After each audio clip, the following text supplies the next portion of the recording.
Buksan po natin ang ating PayPal app na ating na-download.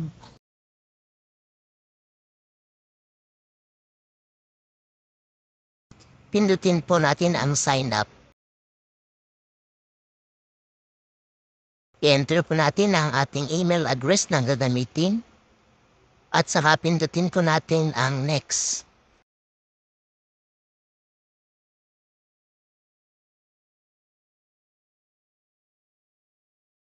I-enter po natin ang ating contact number. At pindutin ang next. Gawa po tayo ng password. At saka pindutin po ulit natin ang next.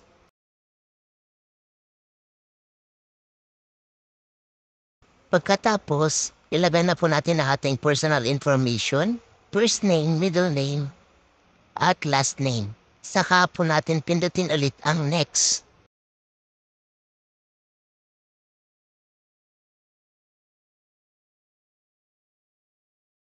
Pag nandito na po tayo sa additional information, mamili lang po tayo ng identity card, pwedeng passport, o kaya driver's license.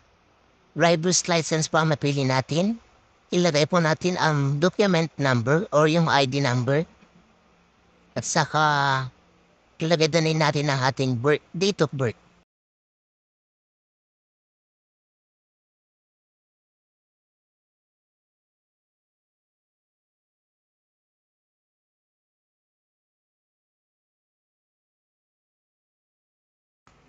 Saka pindutin natin ang next.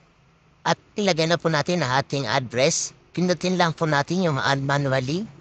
At ilagay na natin ang ating address kasama ang zip code.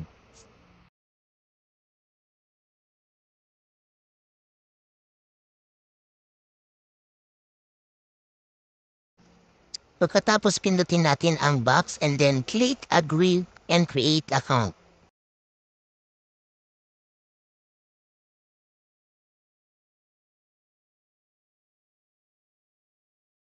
Dapat kompleto po lahat para hindi siya mag-error.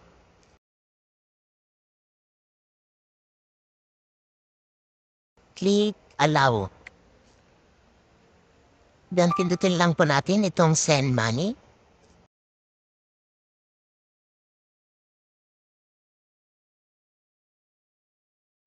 Link debit or credit card, skip lang po natin ito and then continue. Create username and continue.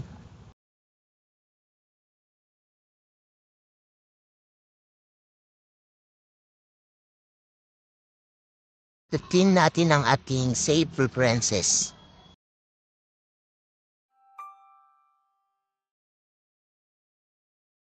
Then continue po ulit. Click allow. At ayun na nga po, nakagawa na po natin ang ating PayPal account. Ganyan lamang po kadali. Thank you so much.